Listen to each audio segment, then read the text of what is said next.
Okay, so these are the generations that we're getting. Hello, I'm a language model, not a program. New line, etc. Hello, I'm a language model, and one of the main things that bothers me when they create languages is how easy it becomes to create something that I mean, so this will just like blabber on, right, in all these cases. Now, one thing you will notice is that these generations are not the generations of Hugging Face here. And I can't find the discrepancy, to be honest, and I didn't fully go through all these options, but probably there's something else hiding in addition to the top B. So I'm not able to match it up, but just for correctness, down here below in the Jupyter Notebook, and using the Hugging Face model, so this is the Hugging Face model here, I replicated the code, and if I do this and I run that, then I am getting the same results. So basically, the model internals are not wrong. It's just I'm not 100% sure what the pipeline does in Hugging Face, and that's why we're not able to match them up. But otherwise, the code is correct, and we've loaded all the tensors correctly. So we're initializing the model correctly, and everything here works. So long story short, we've ported all the weights. We initialize the GPT-2. This is the exact OpenAI GPT-2, and it can generate sequences, and they look sensible. And now, here, of course, we're initializing with GPT-2 model weights. But now we want to initialize from scratch, from random numbers.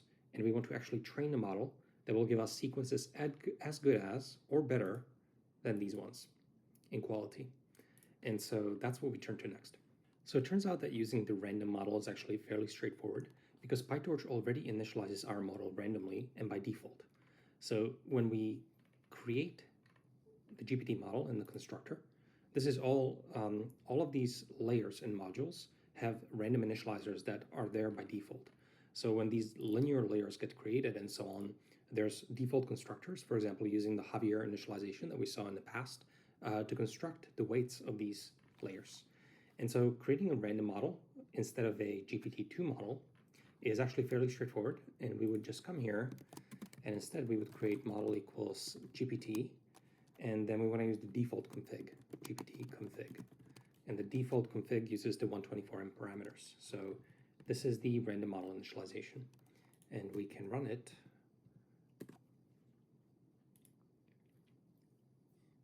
And we should be able to get results. Now the results here, of course, are total garbage garble, and that's because this is a random model. And so we're just getting all these random token string pieces chunked up totally at random. So that's what we have right now. Now, one more thing I wanted to point out, by the way, is in case you do not have CUDA available because you don't have a GPU, you can still follow along with what we're doing here to some extent. And probably not to the very end, because by the end we're going to be using multiple GPUs and actually doing a serious training run. But for now, you can actually follow along decently okay. So one thing that I like to do in PyTorch is I like to auto-detect the device that is available to you. So in particular, you could do that like this. So here we are trying to detect the device to run on that has the highest compute capability. You can think about it that way. So by default, we start with CPU, which of course is available everywhere because every single computer will have a CPU. But then we can try to detect, do you have a GPU? If so, use a CUDA. And then if you don't have a CUDA, do you at least have MPS? MPS is the backend for Apple Silicon. So if you have a MacBook that is fairly new, you probably have Apple Silicon on the inside, and then that has a GPU that is actually fairly capable, depending on which MacBook you have. And so you can use MPS, which will be potentially faster than CPU. And so we can print the device here. Now, once we have the device, we can actually use it in place of CUDA. So we just swap it in. And notice that here, when we call model on X, if this X here is on CPU instead of GPU, then it will work fine because here in the forward, which is where PyTorch will come, when we created pose, we were careful to use the device of IDX to create this tensor as well. And so there won't be any mismatch where one tensor is on CPU, one is on GPU, and that you can't combine those. But here we are carefully initializing on the correct device as indicated by the input to this model. So this will auto-detect device. For me, this will be, of course, GPU. So using device CUDA. But you can also run with, as I mentioned, another device. And it's not going to be too much slower. So if I override device here, if I override device equals CPU, then we'll still print CUDA, of course, but now we're actually using CPU.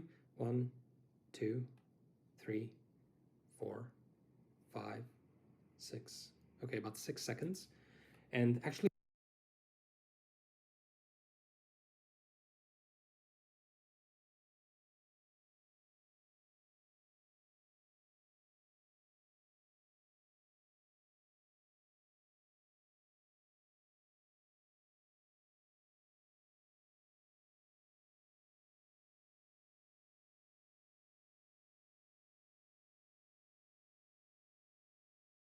we're not using Torch compile and stuff like that, which will speed up everything a lot faster as well. But you can follow along even on a CPU, I think, to a decent extent. So that's a note on that. Okay, so I do want to loop around eventually into what it means to have different devices in PyTorch and what it is exactly that PyTorch does in the background for you when you do something like module.to device, or where you take a torch tensor and do a .to device, and what exactly happens and how that works. But for now, I'd like to get to training, and I'd like to start training the model. And for now, let's just say the device makes code go fast. And let's go into how we can actually train the model. So to train the model, we're going to need some data set. And for me, the best debugging, simplest data set that I like to use is the Tiny Shakespeare dataset. And it's available at this URL, so you can wget it, or you can just search Tiny Shakespeare dataset. And so I have it in my file system as just lsinput.txt. So I already downloaded it. And here I'm reading the dataset, getting the first 1,000 characters, and printing the first 100. Now remember that GPT-2 has roughly a compression ratio, the tokenizer has a compression ratio of roughly 3 to 1. So 1,000 characters is roughly 300 tokens here that will come out of this in the slice that we're currently getting. So this is the first few characters. And if you want to get a few more statistics on this, we can do word count on input.txt. So we can see that this is 40,000 lines, about 200,000 words in this data set, and about 1 million bytes in this file. And knowing that this file is only ASCII characters, there's no crazy Unicode here as far as I know. And so every ASCII character is encoded with 1 byte. And so this is the same number, roughly 1 million characters inside this data set. So that's the dataset size. By default, very small and minimal dataset for debugging to get us off the ground. In order to tokenize this dataset, we're going to get tick token encoding for GPT-2, encode the data, the first 1,000 characters, and then I'm only going to print the first 24 tokens. So these are the tokens as a list of integers. And if you can read GPT-2 tokens, you will see that 198 here, you'll recognize that as the slashing character. So that is a new line. And then here, for example, we have 2 new lines, so that's 198 twice here. So this is just the tokenization of the first 24 tokens. So what we want to do now is we want to actually process these token sequences and feed them into a transformer. And in particular, we want to rearrange these tokens into this IDX variable that we're going to be feeding into the transformer. So we don't want a single very long one-dimensional sequence. We want an entire batch where each sequence is up to, is basically T tokens, and T cannot be larger than the maximum sequence length. And then we have these T long sequences of tokens, and we have B independent examples of sequences. So how can we create a B by T tensor that we can feed into the forward out of these one-dimensional sequences? So here's my favorite way to achieve this. So if we take Torch and then we create a tensor object out of this list of integers and just the first 24 tokens, my favorite way to do this is basically you do a dot view of for example, 4 by 6, which multiply to 24. And so it's just a two-dimensional rearrangement of these tokens. And you'll notice that when you view this one-dimensional sequence as two-dimensional 4 by 6 here, the first 6 tokens up to here end up being the first row. The next 6 tokens here end up being the second row, and so on. And so basically, it's just going to stack up every 6 tokens in this case as independent rows, and it creates a batch of tokens in this case.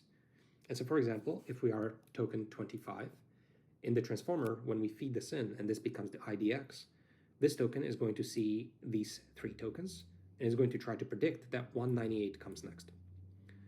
So in this way, we are able to create this two-dimensional batch that's quite nice. Now, in terms of the label that we're going to need for the target to calculate the loss function, how do we get that? Well, we could write some code inside the forward pass because we know that the next token in the sequence, which is the label, is just to the right of us. But you'll notice that actually for this token at the very end, 13, we don't actually have the next correct token because we didn't load it. So we actually didn't get enough information here. So I'll show you my favorite way of basically getting these batches. And I like to personally have not just the input to the transformer, which I like to call X, but I also like to create the labels tensor, which is of the exact same size as X, but contains the targets at every single position. And so here's the way that I like to do that. I like to make sure that I fetch +1 token, because we need the ground truth for the very last token, for 13. And then when we're creating the input, we take everything up to the last token, not including, and view it as 4x6. And when we're creating the targets, we do the buffer, but starting at index 1, not index 0. So we're skipping the first element, and we view it in the exact same size. And then when I print this, here's what happens, where we see that basically, as an example for this token 25, its target was 198, and that's now just stored at the exact same position in the target tensor, which is 198. And also, this last token 13 now has its label, which is 198, and that's just because we loaded this +1 here. So basically, this is the way I like to do it. You take long sequences, you view them in two-dimensional terms so that you get batches of time, and then we make sure to load one additional token. So we basically load a buffer of tokens of b times t plus 1, and then we sort of offset things and view them. And then we have two tensors. One of them is the input to the transformer, and the other exactly is the labels. And so let's now reorganize this code and create a very simple data loader object that tries to basically load these tokens and feed them to the transformer and calculate the loss. Okay, so I've reshuffled the code here accordingly. So as you can see here, I'm temporarily overriding to run on CPU and importing tick token, and all of this should look familiar. We're loading 1,000 characters. I'm setting BT to just be 4 and 32 right now, just because we're debugging. We just want to have a single batch that's very small. And all of this should now look familiar and follows what we did on the right. And then here we create the model and get the logits. And so here, as you see, I already ran this, only runs in a few seconds. But because we have a batch of 4 by 32, our logits are now of size 4 by 32 by 50,257. So those are the logits for what comes next at every position. And now we have the labels, which are stored in Y. So now is the time to calculate the loss, and then do the backward pass, and then do the optimization. So let's first calculate the loss. Okay, so to calculate the loss, we're going to adjust the forward function of this NN module in the model. And in particular, we're not just going to be returning logits, but also we're going to return the loss. And we're going to not just pass in the input indices, but also the targets in Y. And now we will print not logits.shape anymore. We're actually going to print the loss function. And then sys.exit of 0 so that we skip some of the sampling logic. So now let's swing up to the forward function, which gets called there, because now we also have these optional targets. And when we get the targets, we can also calculate the loss. And remember that we want to basically return logits loss, and loss by default is none, but let's put this here. If targets is not none, then we want to calculate the loss. And Copilot is already getting excited here and calculating what looks to be correct loss. It is using the cross entropy loss as is documented here. So this is a function in PyTorch under the functional. Now, what is actually happening here, because it looks a little bit scary, basically the f cross entropy does not like multidimensional inputs. It can't take a b by t by vocab size. So what's happening here is that we are flattening out this 3-dimensional tensor into just 2 dimensions. The first dimension is going to be calculated automatically, and it's going to be b times t, and then the last dimension is vocab size. So basically this is flattening out this 3-dimensional tensor of logits to just be 2-dimensional b times t, all individual examples, and vocab size on in terms of the length of each row. And then it's also flattening out the targets, which are also two-dimensional at this stage, but we're gonna just flatten them out. So they're just a single tensor of b times t. And this can then pass into cross entropy to calculate a loss, which we return. So this should basically, at this point, run, because it's not too complicated. So let's run it. And let's see if we should be printing the loss.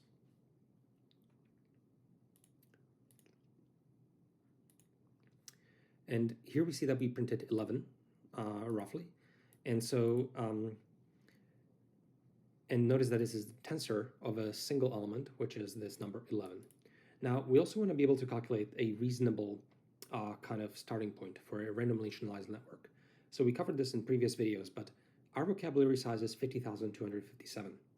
At initialization of the network, you would hope that every vocab element is getting roughly a uniform probability, so that we're not favoring at initialization any token way too much. We're not confidently wrong at initialization.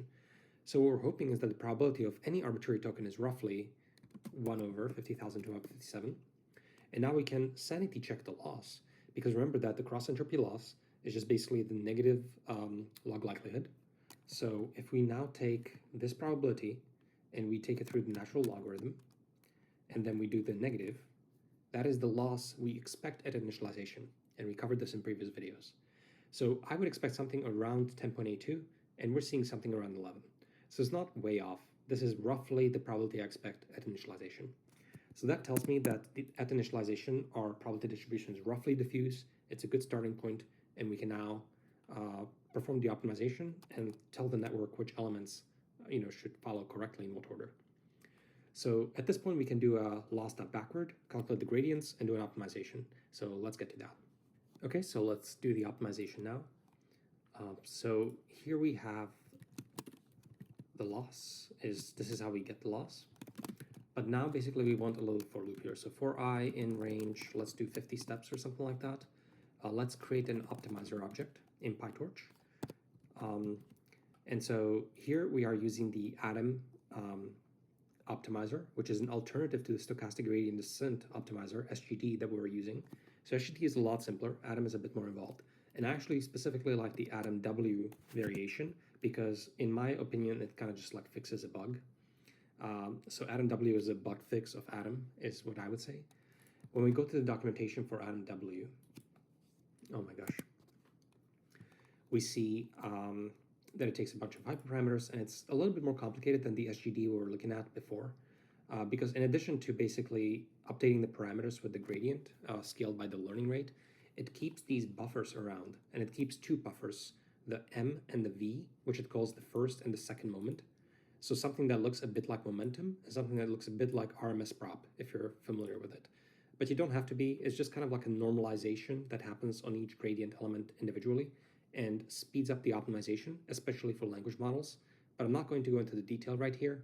We're going to treat it as a bit of a black box, and it just optimizes the objective faster than SGD, which is what we've seen in the previous lectures. So let's use it as a black box in our case. Create the optimizer object, and then go through the optimization.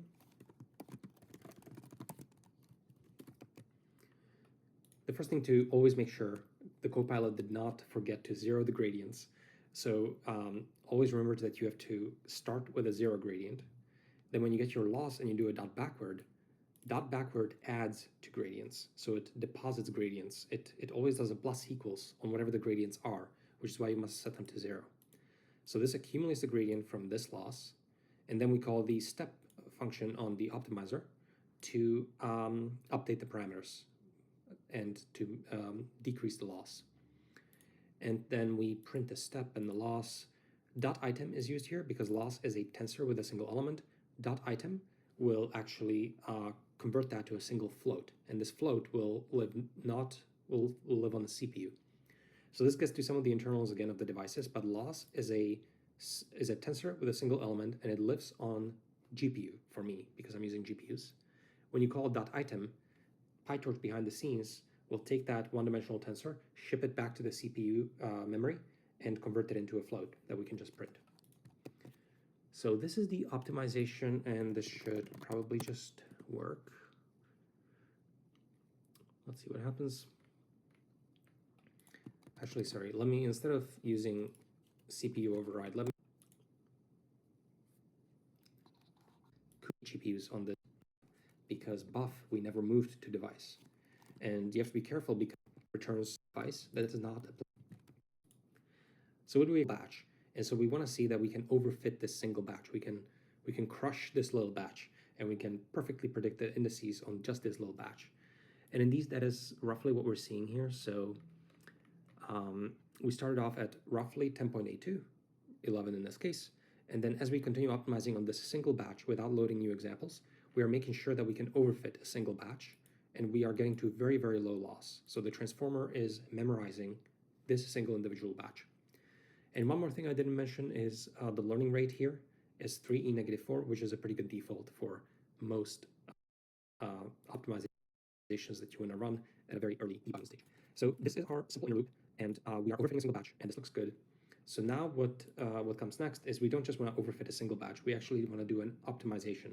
So we actually need to iterate these XY batches and create a little data loader that makes sure that we're all... Okay, so this is what I came up with, and I wrote a little data loader light. So what this data loader does is we're importing the token up here, we're reading the entire text file from this single input.txt, tokenizing it, and then we're just printing the number of tokens in total and the number of batches in a single epoch of iterating over this data set. So how many unique batches do we output before we loop back around to the beginning of the document and start reading it again? So we start off at position 0, and then we simply walk the document in batches of b times t. So we take chunks of b times t and then always advance by b times t. And it's important to know that we're always advancing our position by exactly b times t. But when we're fetching the tokens, we're actually fetching from current position to b times t plus 1. And we need that plus 1 because remember, and so that way we can, and if we are to and now we'd like to come back around here and we'd like to actually use our data loader. So the import tick token has moved up, and actually all of this is now useless. So instead we just want a train loader for the training data, and we want to use the same hyperparameters for 4. So batch size was 4 and time was 32. And then here we need to get the XY for the current batch. So let's see if Copilot gets it, because this is simple enough. So we call the next batch, and then we make sure that we have to move our tensors from CPU to the device. So here, when I converted the tokens, notice that I didn't actually move these tokens to the GPU. I left them on the CPU, which is default, and set them in with purposes right now. So we get the next batch, we keep the data loader simple CPU class. And what do we expect to see? Back to none. So there's some very easy gains to be made here in the optimization by, for example, taking the biases of all the logits that never occur and driving them to negative infinity. And that would basically it's just that all these crazy Unicodes or different languages are along most of the loss gain that we're going to see at this scale right now. But we shouldn't come to 0 because we are only doing 50 iterations, and I don't think that's enough to do an epoch right now. So let's see what we got. We have 338,000 tokens, which makes sense with our 3-to-1 compression ratio because there are 1 million characters. So one epoch with the current setting of B and T will take 2,600 batches. And we're only doing 50 batches of optimization in here. So we start off in a familiar territory, as expected, and then we seem to come down to about 6.6. So basically, things seem to be working okay right now with respect to our expectations. So that's good. Okay, next, I want to actually fix a bug that we have in our code. It's not a major bug, but it is a bug with respect to how GPT-2 training should happen. So the bug is the following. We were not being careful enough when we were loading the weights from Hugging Face, and we actually missed a little detail. So if we come here, notice that the shape of these two tensors is the same. So this one here is the token embedding at the bottom of the transformer, right? So, and this one here is the language modeling head at the top of the transformer. And both of these are basically two-dimensional tensors, and their shape is identical. So here, the first one is the output embedding, the token embedding, and the second one is this linear layer at the very top, the classifier layer. Both of them are of shape 50,000 to 57 by 768. this one here is giving us our token embeddings at the bottom, and this one here is taking the 768 channels of the transformer and trying to upscale that to 50,257 to get the logits for the next token. So they're both the same shape, but more than that, actually, if you look at comparing their elements, in PyTorch, this is an element-wise equality, so then we use .all, and we see that every single element is identical. And more than that, we see that if we actually look at the data pointer, this is a way in PyTorch to get the actual pointer to the data and the storage. We see that actually the pointer is identical. So not only are these two separate tensors that happen to have the same shape and elements, they're actually pointing to the identical tensor. So what's happening here is that this is a common weight tying scheme that actually comes from the original Attention is All You Need paper, and actually even the reference before it. So if we come here,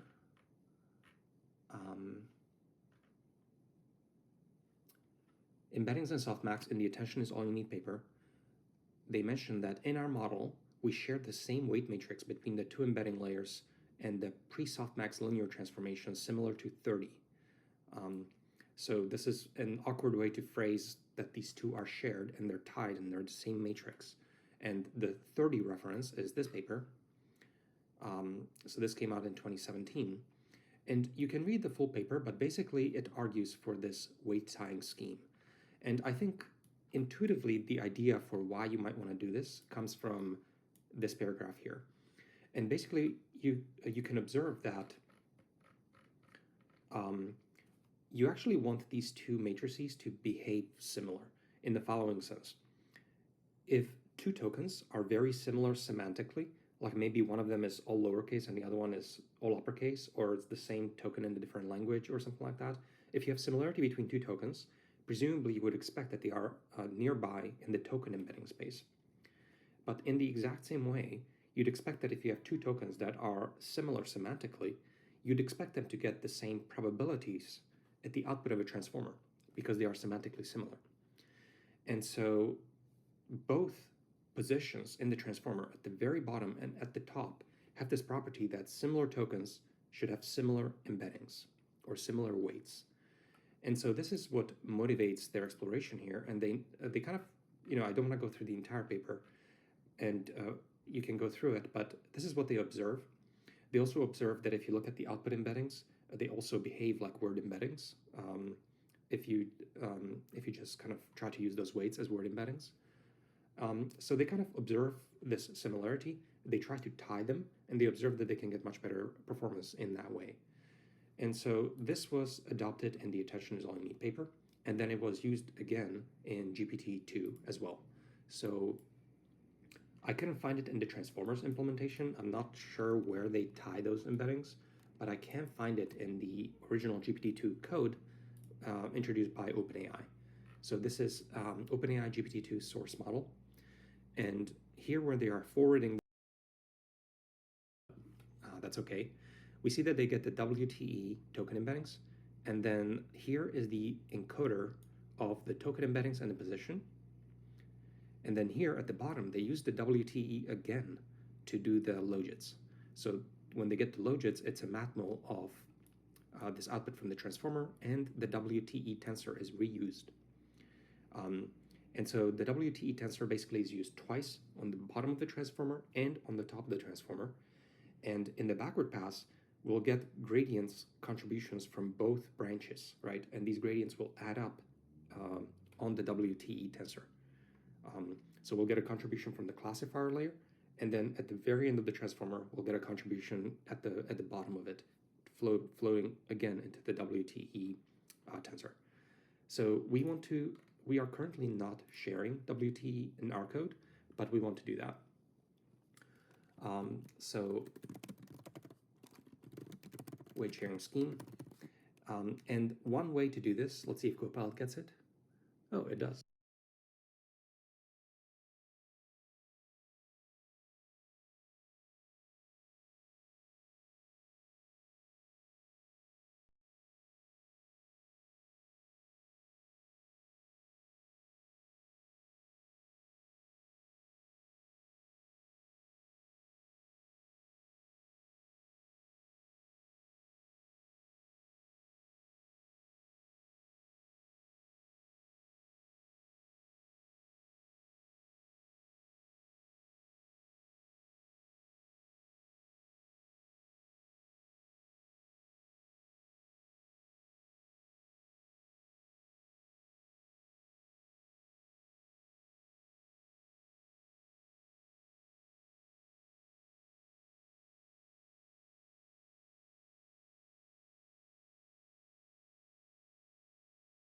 Okay, so this is one way to do it. Basically, relatively straightforward. What we're doing here is we're taking the WTE.weight and we're simply redirecting it to point to the element. So this basically copies the data pointer, right? It copies the reference. And now the WTE.weight becomes orphaned, the old value of it, and PyTorch will clean it up, Python will clean it up. And so we are only left with a single tensor, and it's going to be used twice in the forward pass. And this is, to my knowledge, all that's required. So we should be able to use this, and this should probably train. We're just not basically using this exact same tensor twice. And we weren't being careful with tracking the likelihoods, but according to the paper and according to the results, you'd actually expect 768 times, is it 124 million parameters are being working. You don't have to train as many parameters because you have few shared similarities between, and we expect our model to work slightly better because of this scheme. Okay, next, I would like to be a bit more careful with the initialization and to try to follow the way GPT-2 initialized their model. Now, unfortunately, the GPT-2 paper and the GPT-3 paper are not very explicit about initialization, so we kind of have to read between the lines.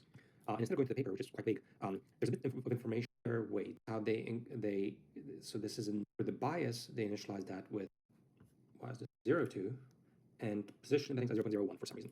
So those are the initializations, and we'd like to mirror that in GPT-2 in our module here. So here's a snippet of code that I sort of came up with very quickly. So what's happening here is at the end of our initializer for the GPT module, we're calling the apply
function of NN module, and that iterates all the submodules of this module and applies init weights function on them. And so what's happening here is that we're iterating all the modules here. And if they are an NN.linear module, then we're going to make sure to initialize the weight using a normal with a standard deviation of 0.02. If there's a bias in this layer, we make sure to initialize that to 0. Note that the 0 initialization for the bias is not actually the PyTorch default. By default, the bias here is initialized with a uniform, so that's interesting. So we make sure to use 0. And for the embedding, we're just going to use 0.02 and keep it the same. So we're not going to change it to 0.01 for positional because it's about the same. And then if you look through our model, the only other layer that requires initialization and that has parameters is the layer norm. And the PyTorch default initialization sets the scale in the layer norm to be 1 and the offset in the layer norm to be 0. So that's exactly what we want, and so we're just going to keep it that way. And so this is the default initialization if we are following the the GPT-2 source code that they released. I would like to point out, by the way, that typically the standard deviation here on this initialization, if you follow the Javier initialization, would be 1 over the square root of the number of features that are incoming into this layer. But if you'll notice, actually, inside these transformed of, for example, 0.01. So this because there's one more counts for the accumulation on the residual path with model depth, where n is the number of that they mean here, I think. Now, I'd like to actually kind of like motivate a little bit what they mean here. Is a zeros in your residual stream. Remember that each residual stream is of this form where we continue adding to it. X is X plus something, some kind of contribution. So every single block of the residual network contributes some amount, and that gets added. And so what ends up happening is that the variance of the activations in the residual stream grows. So here's a small example. If we start at 0, and then we, for 100 times, we have sort of this residual stream of 768 zeros. Contribution residuals were this, if we take n and over the square root of n, square root is controlled growth. We'd like to, so this cproj are these weights that are residual layers. So one crude way to implement this is the following. I don't know if this is PyTorch sanctioned, but it works for me. Is we will do in the initialization. See that dot special nano GPT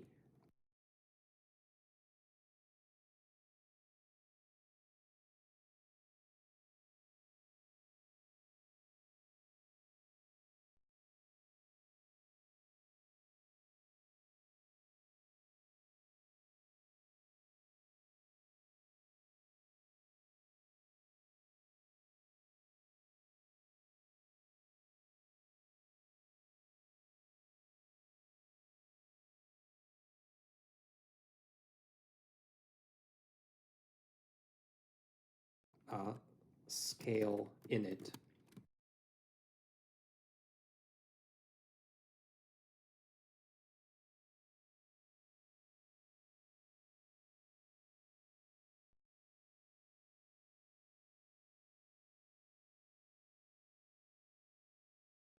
is 1.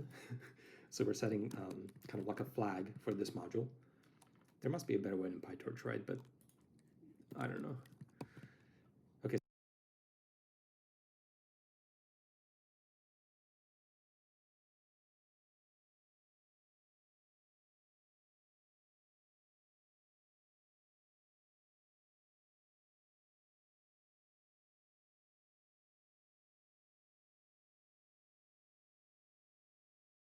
Okay, so we're basically attaching so we're setting kind of like a flag for this module. There must be a better way in PyTorch, right? But I don't know. Okay, so we're basically attaching this flag and trying to make sure that it doesn't conflict with anything previously. And then when we come down here, this STD should be 0.02 by default. But then if this STD should be 0.02 by default, but then if has utter module of this thing, then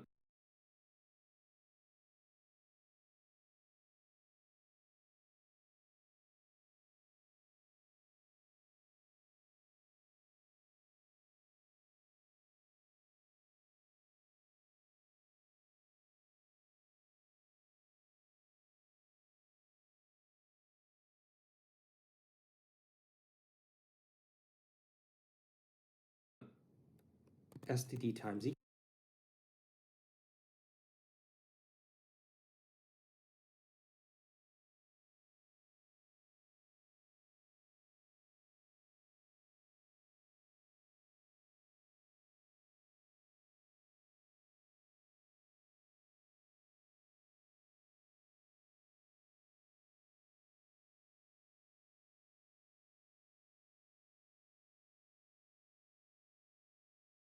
equals,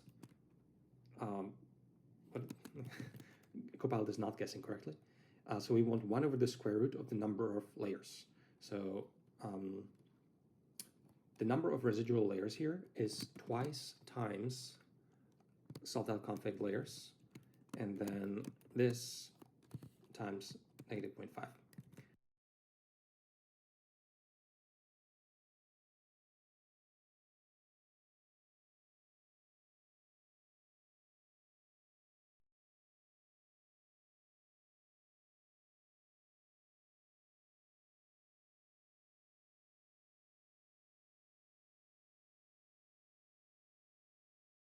So we want to scale down that standard deviation, and this should be correct and implement that. I should clarify, by the way, that the 2 times number of layers comes from the fact that every single one of our layers in the transformer actually has 2 blocks that add to the residual pathway, right? We have the attention and then the MLP. So that's where the 2 times comes from. And the other thing to mention is that what's slightly awkward, but we're not going to fix it, is that because we are weight sharing the WTE and the element, in this iteration of all submodules, we're going to actually come around to that tensor twice. So we're going to first initialize it as an embedding with 0.02, and then we're going to come back around it again in a linear and initialize it again using 0.02. And it's going to be 0.02 because the element head is, of course, not scaled, so it's not going to come here. It's going to be basically initialized twice using the identical same initialization, but that's okay. And then scrolling over here, I added some code here so that we have reproducibility to set the seeds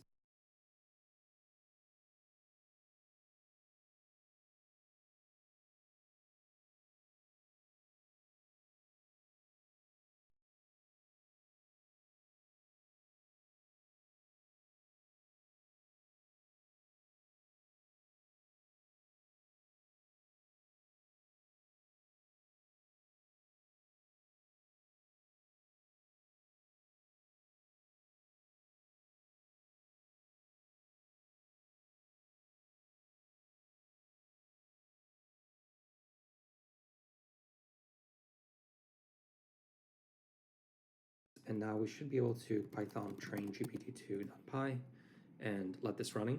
And as far as I know, this is the GPT-2 initialization in the way we've implemented it right now. So this looks reasonable to me. Okay, so at this point, we have the GPT-2 model. We have some confidence that it's correctly implemented.